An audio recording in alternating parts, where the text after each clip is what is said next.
Olá, irmãos, a paz do Senhor. Meu nome sou o presbítero Gideon Gomes e criador de conteúdo do canal Projeto pela Palavra. Hoje nós vamos falar sobre o espírito de corrupção na igreja brasileira, né? O espírito de corrupção, irmãos, ele está em todo lugar na nossa nação brasileira, tanto na política como na igreja. Mas hoje eu vim falar só o que está sobre a igreja. Amém?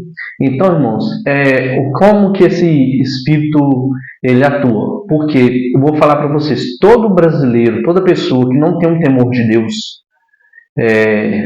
se corrompe facilmente por falta do temor de Deus. Então, vou começar a falar aqui, então, a influência desse espírito sobre os homens que já têm tendência a ser corruptos e os que se corrompem com o tempo. Tem homens que começam na sua liderança, na sua igreja, ou fundam igrejas, começam com boas intenções, mas depois o dinheiro cega-lhes o entendimento e aí eles começam a se corromper e fazendo coisas erradas que Deus não se agrada. Eu não sei se esse vídeo, o assunto que eu vou falar, se é mais uma profecia ou se é mais algo para chamar a atenção. E também algo para chamar a atenção. Então, a influência desse espírito sobre a igreja é grande. Tem muitas igrejas aí, principalmente as neopentecostais, mas não existe ação desse espírito somente nas neopentecostais. Em todas as igrejas existem homens corruptos, homens desonestos e homens que não agradam a Deus. Então, a corrupção da igreja brasileira, isso é uma permissão da igreja de deixar esse espírito agir por falta de caráter da liderança da igreja. Então vamos lá, irmãos. Primeiro, a liderança de fariseus mercenários sobre a influência desse espírito. Ou seja, primeira coisa, a liderança corrupta enriquecendo as custas do povo de Deus, usurpando dinheiro que era para investir no reino, ou seja, em vez da pessoa conquistar o dinheiro para investir no reino de Deus, na obra missionária, várias coisas, não investe, ela investe na sua própria vida. Porque se a gente for parar para olhar bem diretamente, a maioria dos pastores das igrejas não pentecostais, eles falam de prosperidade, mas é só eles que prosperam. As ovelhas não prosperam. É raro uma ovelha estar prosperando dentro dessas igrejas, né? Então, usurpando dinheiro que era para investir no reino, administrando as ofertas e os dízimos fraudulentamente.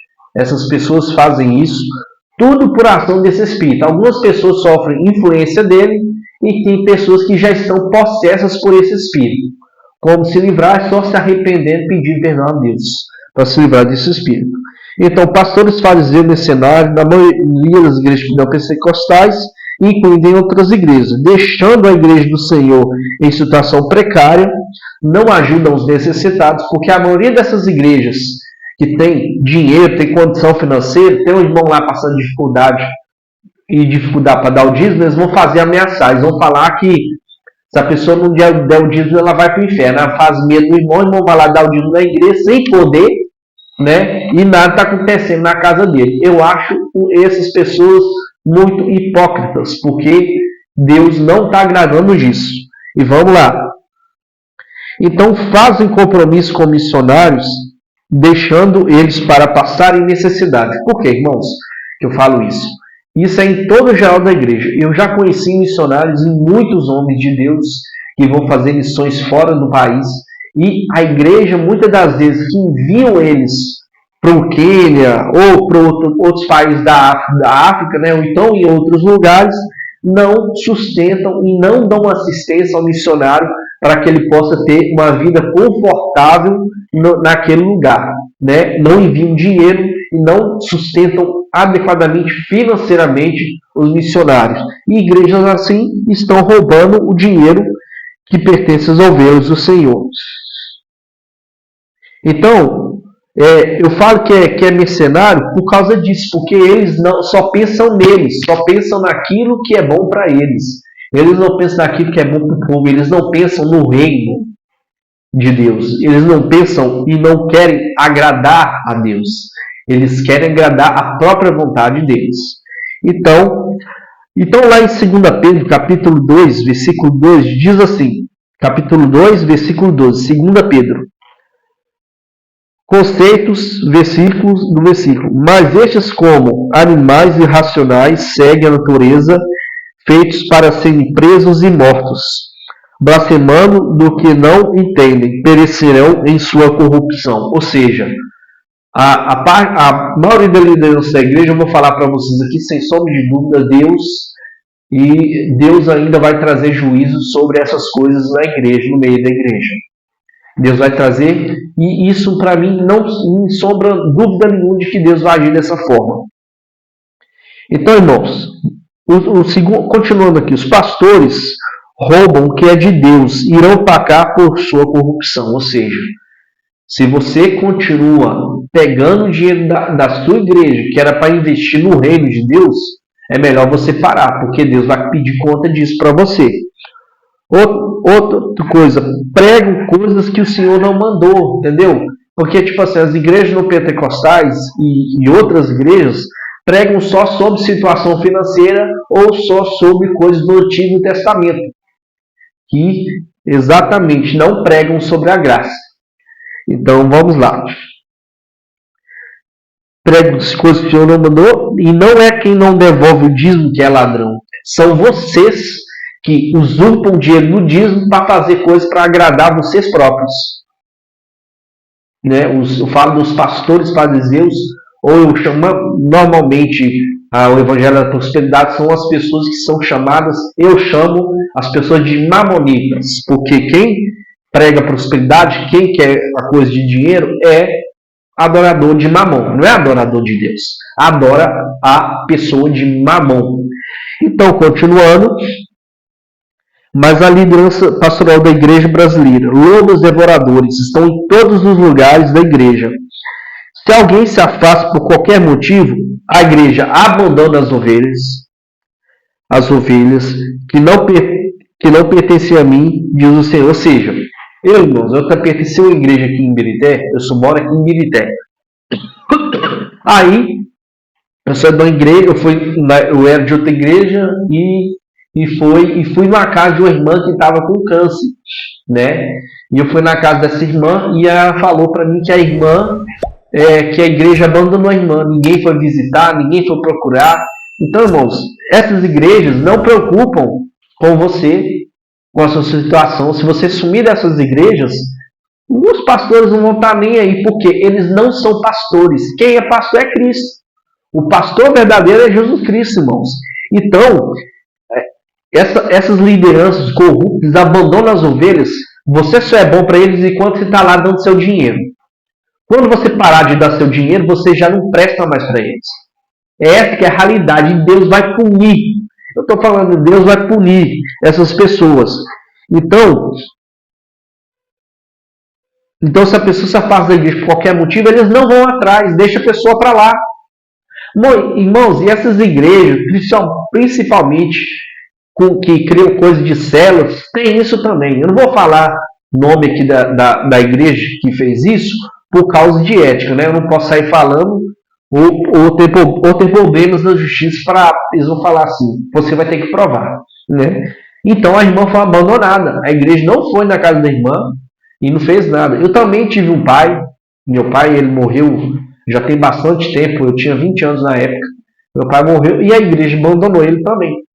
Ou seja, então as pessoas só são boas para a igreja, desses pastores, enquanto elas estão indo lá. Quando elas não vão, não tem dízimo entregando, então eles não vão visitar. Perdão, irmãos. Então, eles não visitam, nem prestam nenhuma assistência. Então, irmãos, essa ação desse espírito, estou falando bem claro, joguei aqui bem claro, porque foi Deus que me mandou falar sobre isso aqui nesse vídeo. E eu prontamente obedeci. Eu ia gravar falando sobre outro tipo de espírito maligno, que semana que vem eu vou gravar. E vou falar, agora vou continuar falando aqui, sobre o espírito de corrupção está na liderança pastoral. Por que está na liderança pastoral? Porque a gente vê a falta de amor da igreja pelas ovelhas. A gente vê toda pessoa, às vezes, que sai da igreja, nem o pastor vai na casa da pessoa visitar. Os pastores que são consagrados a pastores na igreja brasileira, eles não procuram a pessoa, as ovelhas, para saber como é que ela está. Então vamos falar sobre isso aqui. Sobre lá em Malaquias 3:10. Eu vou ler sobre a parte desse texto, Malaquias 3:10, e vou ler o texto todo aqui. Então, irmãos, com maldição sois amaldiçoados, porque a mim me roubam. Sim, e essa toda nação. Aí Deus fala em Malaquias 3:10. Trazer todos os dias na casa do tesouro, para que haja mantimento em minha casa, e depois fazer prova de mim, diz o Senhor dos Exércitos. Se eu não vos abrir as janelas do céu, e não derramar sobre vós bênção tal que não haja lugar suficiente para recolherdes. Se eles a quem roubaram o dízimo das ovelhas, contribuindo em patrimônios milionários que eles roubam o dízimo e a oferta que vocês entregam no altar. Então Deus está chamando a atenção da liderança. Não é da pessoa que não devolve o dízimo, porque quem é Adão é quem rouba o dízimo. Não é quem chega lá e entrega no altar. Você é dizimista fiel, chega lá e entrega no altar, você faz bem. Mas as pessoas que administram esse dinheiro e administram fraudulentamente, essas pessoas vão pagar por cada centavo que eles desviaram da igreja do Senhor. Porque o dinheiro é do Senhor, não pertence a pastores ladrões. Então vamos lá. Então falam que quem não devolve o dízimo vai para o inferno. E eles, possessos de demônios, distorcem a palavra de Deus, pois a salvação vem pela fé em Jesus Cristo. Está lá em Romanos, capítulo 3, no versículo 21 até o 31. Então a salvação vem pela fé em Jesus. A salvação não vem pela entrega do dízimo. A salvação não vem por você guardar o sábado. A salvação não vem por nenhuma obra da lei, mas vem pela fé na pessoa de Jesus Cristo. Então, irmãos, nós precisamos entender. Então, o Novo Testamento, não há nenhum mandamento a respeito de dízimo e ofertas. Não há nenhum mandamento. Se você for pegar, pode olhar lá na sua Bíblia, você vai ver. Não existe mandamento a respeito de dízimo e ofertas. Eu não sou contra o dízimo também. Aí aqui, lá em Mateus, Jesus fala de dízimo no livro de Mateus 23, capítulo 23, 23. Aí Jesus fala assim: ai de vocês, mestres da lei, fariseus, hipócritas, vocês dão dízimo da hortelã e o centro e do cominho, mas têm negligenciado os preceitos mais importantes da lei, que é a justiça, a misericórdia e a fidelidade. Vocês deveriam praticar essas coisas sem omitir aquela. Ou seja, Jesus falou do dízimo aqui falando dos fariseus. Então, isso aqui não é mandamento para a igreja. Esse texto não fala sobre a igreja. Fala sobre Jesus criticando os fariseus. Então, em muitas igrejas, irmãos, existem pessoas passando necessidades, mas a igreja não ajuda. Entendeu? Tudo bem, vamos supor, tem muitas igrejas do Rio Grande do Sul, mas ele pede oferta para as pessoas depositar dinheiro. A liderança não tira do dinheiro da igreja. Ou seja, a igreja tinha que ajudar com essa parte social. E agora eu vou falar para vocês texto sobre ofertas no Novo Testamento. Bem? Então, o primeiro texto, irmãos, que eu vou falar aqui é o texto da viúva pobre, que fica lá no livro de Lucas, no capítulo 21, versículo do 1 ao 4. Jesus viu algumas pessoas ricas colocando dinheiro como oferta na caixinha de contribuições do templo. Ele viu também uma viúva bastante pobre, colocando lá 2 moedas de pouco valor. Então disse Jesus: em verdade, essa viúva deu mais que todos, pois todas as outras pessoas fizeram suas ofertas dando o dinheiro que tinham sobrado. Ela, porém, deu da sua pobreza, deu tudo que tinha para viver. Ou seja, esse é um texto que fala sobre oferta. Né? E tem outro texto que fala sobre oferta também, que está lá em 2 Coríntios, capítulo 9, 2 Coríntios, capítulo 9, versículos 6 e 7. Aí o texto fala o seguinte, que é o único texto válido para oferta e até dízimo. né? Então vamos lá. Lembre-se que aquele que semeia pouco também colherá pouco, e aquele que semeia com fartura também colherá fartamente. Cada um dê conforme determinou em seu coração, não com pesar ou por obrigação, pois Deus ama quem dá com alegria. Irmão, dízimo você deve dar com alegria, ou seja, tudo que você fizer para Deus, meu irmão, para você não ser enganado, faça com alegria, porque Deus vai rejeitar o seu dízimo dado por obrigação. Obrigação é coisa de fariseu que te obriga você a dar oferta. Chama você de ladrão, usando um texto totalmente fora do seu contexto, sem uma análise crítica, sem uma exegese, e fala essas coisas para poder te fazer medo. Mas não, quem está roubando seu dízimo é ele. Por quê? Você está lá passando dificuldade na sua casa, e o cara lá está viajando para Dubai, viajando para os lugares fortes, com o dinheiro que você está depositando. Então, nós precisamos aprender a abrir os nossos olhos, entender que existem muitos lobos devoradores que estão enganando a igreja e falando coisas que Deus não mandou. Então, o único texto que fala sobre isso, sobre ofertas do Novo Testamento, é esse. E no Novo Testamento, irmãos, a oferta tem que ser de todo o coração e por voluntariedade. Você honrar a Deus com suas finanças, amém, você pode honrar. Você pode entregar o dízimo, amém. Porque a Bíblia também fala que nós devemos honrar o Senhor com as nossas finanças. Mas prestem atenção numa coisa que eu vou falar para vocês. Mas se você estiver numa igreja que o pastor vive uma vida de ostentação, uma vida onde você vê que ele faz coisas erradas, que ele vive muito bem, então fosse o seu parar de dar dízimo. Entendeu? Porque eu concordo que a gente não pode dar isso para a igreja para sustentar o pastor, para ele ter uma vida esbanjando dinheiro e a gente lá passando dificuldade diante de todo disso.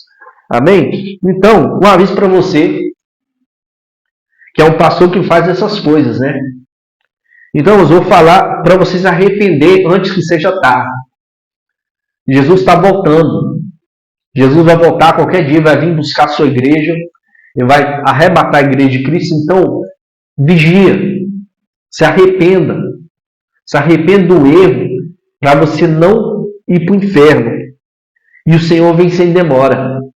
Outra coisa, ainda há tempo de parar de roubar a igreja do Senhor e investir no reino.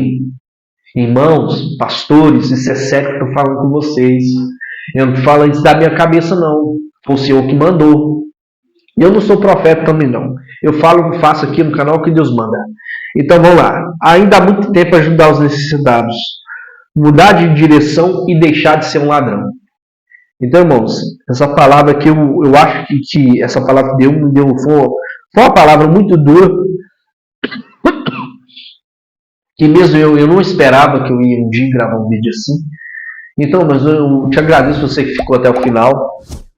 Que Deus abençoe sua vida. E se você é pastor que está fazendo essa prática, eu falo para você, irmão, dá um conselho, abandona.